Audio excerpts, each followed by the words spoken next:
Mari kita terima saudara-saudara kita ini yang selama beberapa waktu yang lalu melakukan kegiatan-kegiatan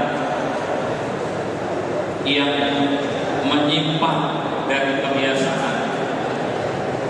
Karena itu pada hari ini mereka sudah menunjukkan penyesalan dan permohonan maaf kemarin sudah disampaikan oleh kita semua. Mari kita bina, mari kita bimbing. Mereka adalah saudara-saudara kita. Sesama mukmin adalah bersaudara. Karena itu mereka adalah bagian dari tubuh kita. Karenanya wajib kita jaga dan kita berikan nasihat apabila mereka telah salah langkah. Bukan mengadakan kegiatan-kegiatan yang sama